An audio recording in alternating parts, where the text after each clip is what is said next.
2 દિવસ બાદ વરસાદની તીવ્રતા વધશે। 12 જુલાઈ સુધીમાં અનરાધાર વરસાદ થશે, અંબાલાલ પટેલે કરી છે આગાહી।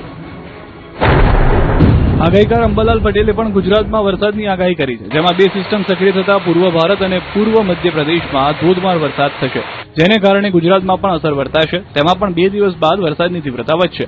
2 અને 3 જુલાઈએ બંગાળના ઉપસાગરમાં સિસ્ટમ સક્રિય થશે અને તેના કારણે 3, 4 અને 5 જુલાઈએ ભારેથી ભારે વરસાદ થઈ શકે છે, જેમાં મધ્ય ગુજરાતના ભાગોમાં પૂરની સ્થિતિનું થશે નિર્માણ।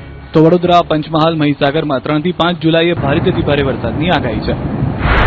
બીજી 3 જુલાઈએ બંગાળ ઉપસાગરમાં એક સિસ્ટમ બનતા તેની અસરના કારણે તારીખ 3, 4, 5 ક્ષેત્રમાં ભારેથી ભારે વરસાદ થવાની શક્યતા છે। અંબાલાલના મતે 12 જુલાઈ સુધીમાં નદીઓના જળસ્તર વધશે, જેમાં મધ્યપ્રદેશમાં ભારે વરસાદને કારણે નર્મદા નદીનું જળસ્તર વધશે અને નર્મદા ડેમમાં પણ પાણીની આવક થશે। સાથોસાથ સાબરમતી નદીમાં પણ પાણીની આવક થશે। 12 જુલાઈ સુધીમાં સત્યાધાર વ્યાપક વરસાદ થવાની શક્યતા રહેશે, એટલે 12 જુલાઈમાં એક પછી બે હવાના હળવા દબાણ થતા 2 સિસ્ટમો ઉદ્ભવતા બંગાળ ઉપસાગરનું વહન ભારે વરસાદનું વહન લઈ આવવાની શક્યતા રહેશે। જુલાઈમાં અતિવૃષ્ટિ, અમરેલી, ભાવનગરમાં ભારે વરસાદની શક્યતા, આગાહીકાર રમણીક વામજાની મોટી આગાહી। જુલાઈમાં થશે અતિવૃષ્ટિ,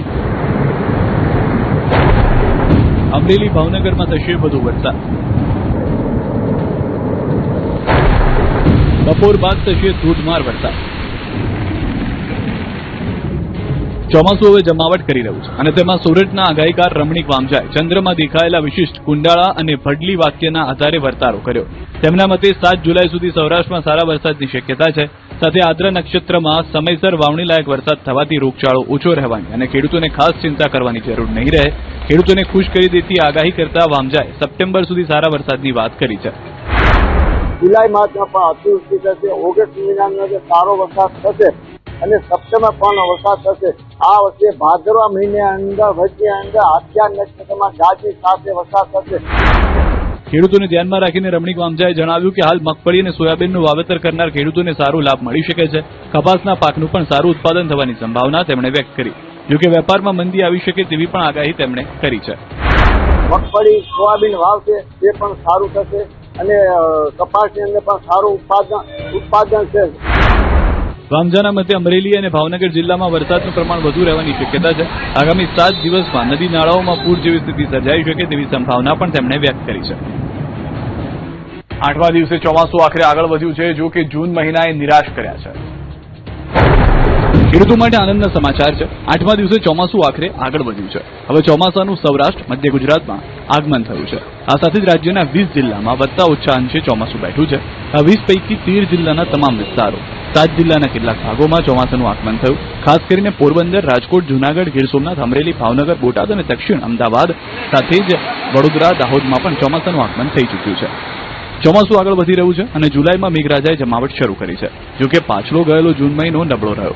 આખા દેશમાં જૂન મહિનામાં વરસાદની સ્થિતિ નબળી રહી। 1901 પછીના છેલ્લા 125 વર્ષમાં જૂન મહિનો 5મો સૌથી સૂકો મહિનો નોંધાયો।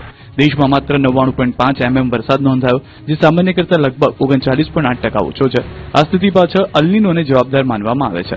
ઐતિહાસિક આંકડાઓ મુજબ 1951 થી 2025 વચ્ચે આવા નબળા જૂન પછી 58% કિસ્સાઓમાં ચોમાસાએ સુધારો કર્યો છે, જ્યારે 31% કિસ્સામાં આખી સિઝન જ નબળી રહી। હવે સૌની નજર જુલાઈના વરસાદ પર છે કે તે જૂનની ખોટ કેટલી હદે પૂરી કરી શકે છે। અમરેલીના જાફરાબાદ તાલુકામાં મુશળધાર વરસાદ ખાબક્યો છે। જાફરાબાદ તાલુકાના લોર, માણસા, મીઠાપુર, નાગેશ્વરી સહિતના ગામોમાં મુશળધાર વરસાદ। રાજુલા તાલુકાના ચોતરા ગામમાં જળબંબાકારની સ્થિતિ સર્જાઈ। ચોતરા ગામની રાયડી નદીમાં ઘોડાપૂર આવ્યું છે। પાણીનો ધસમસતો પ્રવાહ વહેતો થયો। સ્થાનિક પરિવારના 35 જેટલા બકરા પાણીના પ્રવાહમાં તણાયા। લોકો મદદ માટે દોડ્યા। કેટલાક બકરાને બચાવ્યા તો કેટલાક પાણીના પ્રવાહમાં તણાયા। બકરાને બચાવવા ગયેલા લોકો તણાતા મહા મુસીબતે બહાર કઢાયા। 2 કલાક બાદ વહીવટીતંત્ર હજુ પણ પહોંચ્યું નથી। જે જાણકારી મળી રહી છે તે પ્રમાણે તંત્ર હજી નથી પહોંચ્યું। કેટલાક લોકો ફસાયા હતા। તમામ લોકોને રેસ્ક્યુ કરવામાં આવ્યા હોવાની પ્રાથમિક જાણકારી છે, પરંતુ બકરા તણાઈ ગયા હોવાના દ્રશ્યો હાલમાં જોવા મળી રહ્યા છે। અમરેલીના કુકાવાવ સહિતના ગ્રામ્ય વિસ્તારોમાં વરસાદ। મોટા ઉજળા, અમરાપુર, દેવગામ, રોડવાવડી સહિતના ગામોમાં વરસાદને પગલે ખેતરો, રોડ રસ્તાઓ પાણીથી તરબોળ। અસહ્ય ગરમી અને ઉકળાટથી લોકોને રાહત મળી છે। જગતનો તાત ખુશખુશાલ જોવા મળી રહ્યો છે। અમરેલી તાલુકાના ગ્રામ્ય વિસ્તારોમાં ધોધમાર વરસાદ, વડેરા, નાના ભંડારિયા સહિતના ગામોમાં વરસાદ. ધોધમાર વરસાદથી વડેરા ગામની નદીમાં પૂર જેવી સ્થિતિ, ભારે વરસાદથી ચેકડેમ છલકાઈ ગયા છે. ઉપરવાસમાં વરસાદને પગલે નવસારીની અંબિકા નદીમાં નવા નીર, દેવધા ડેમના ખોલાયા દરવાજા. દક્ષિણ ગુજરાતમાં સતત 2 દિવસમાં મેઘરાજા મહેરબાન થયા. ખાસ કરીને નવસારી સહિત ઉપરવાસમાં વરસાદને પગલે વહીવટીતંત્ર એલર્ટ થયું. તેમાં પણ ગણદેવી તાલુકાના અંબિકા નદીમાં નવા નીર આવતા દેવધા ડેમના દરવાજા ખોલાયા. દેવધા ડેમના દરવાજા ખોલવામાં આવતા ગણદેવી તાલુકાના કાંઠા વિસ્તારના 10 જેટલા ગામોને એલર્ટ કરવામાં આવ્યા. દેવધા ડેમના દરવાજા ખોલાતા અંબિકા નદીમાં લાખો લીટર પાણી વહેશે. આ તરફ દેવધા ડેમના દરવાજા ખોલવા મામલે મોટા આક્ષેપ થયા છે. દરવાજા ખોલતા સમયે તંત્રની ગંભીર બેદરકારીનો આક્ષેપ છે કે સિંચાઈ અધિકારીઓની હાજરી વગર દરવાજા ખોલાયા અને સ્થાનિક લોકો જીવના જોખમે ડેમના દરવાજા ખોલ્યા હોવાનો દાવો છે. સિંચાઈ વિભાગના અધિકારીઓ પોતે હાજર ન રહ્યા અને પોલીસ બંદોબસ્ત પણ રાખવામાં નિષ્ફળ રહ્યા હોવાનો આક્ષેપ છે. આ તરફ જિલ્લાના ગણદેવી તાલુકામાં આવેલા દેવધા ડેમ પરથી વહીવટીતંત્ર અને સિંચાઈ વિભાગની ગંભીર બેદરકારી ફરી એકવાર સામે આવી. પ્રતિબંધિત વિસ્તાર હોવા છતાં ડેમના મુખ્ય ભાગ પર એક પ્રાઇવેટ કાર પહોંચીને પાર્ક કરાયેલી જોવા મળી. કાર કોની છે, કોણ તેને ત્યાં સુધી લઈ ગયું હતું અને શું તે કોઈ અધિકારી કે કોન્ટ્રાક્ટરની છે જેવા અનેક સવાલો ઉભા થયા છે. ડેમ પર વાહનો લઈ જવા પર પ્રતિબંધ હોવાની જાહેર સૂચના છતાં નિયમોનો ભંગ કરનાર સામે કાર્યવાહી થશે કે પછી મામલો દબાવી દેવામાં આવશે તે હવે ચર્ચાનો વિષય બન્યો છે. સાથે જ પોલીસને જાણ કરાઈ હોવા છતાં બિલીમોરા પોલીસની ગેરહાજરી અને અધિકારીઓની બેદરકારી સામે પણ લોકોમાં રોષ જોવા મળી રહ્યો છે. વલસાડમાં મોડી રાતથી મેઘરાજાની બેટિંગ, શહેરનો અંડરબ્રિજ ફરી ગરકાવ.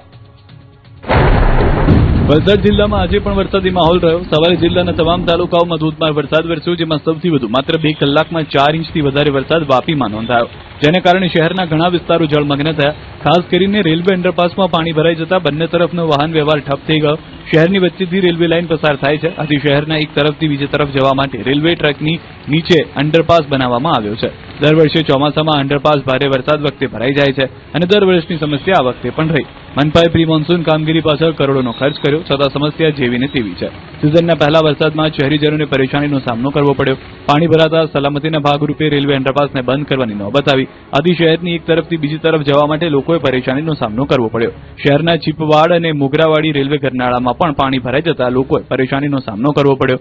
મોડી રાત્રે વરસેલા ભારે વરસાદને કારણે રેલવે ગરનાળામાં પાણી ભરાઈ ગયું. આથી વહેલી સવારે નોકરી ધંધે જતા લોકો અને શાળાએ જતા બાળકો અટવાઈ ગયા. જોકે પાણી ભરાઈ ગયું હોવા છતાં પણ જોખમી રીતે લોકો ગરનાળું પસાર કરતા દેખાયા હતા. વરસાદી માહોલમાં વલસાડમાં તૂટી જર્જરિત દિવાલ. વલસાડમાં સતત 4 દિવસથી વરસાદી માહોલ છે. તેમાં પણ ગઈકાલથી દક્ષિણ ગુજરાતમાં વરસાદે જોર પકડ્યું છે. વલસાડમાં વરસાદી માહોલમાં જર્જરિત દિવાલ તૂટી પડવાનો બનાવ બન્યો, જે સીસીટીવીમાં પણ કેદ થયો છે. મોટા બજાર વિસ્તારના વહોરા મસ્જિદ પાસે જૂની લાઇબ્રેરીનો ભાગ તૂટી પડ્યો હતો. વરસાદને કારણે જર્જરિત થયેલી આવાબાઈ લાઇબ્રેરીનો એક તરફનો ભાગ તૂટી પડ્યો હતો, જેમાં કાટમાળ પડતા નીચે રસ્તા પરથી પસાર થતા એક બાઇક ચાલક અને કાર ચાલકનો આબાદ બચાવ થયો.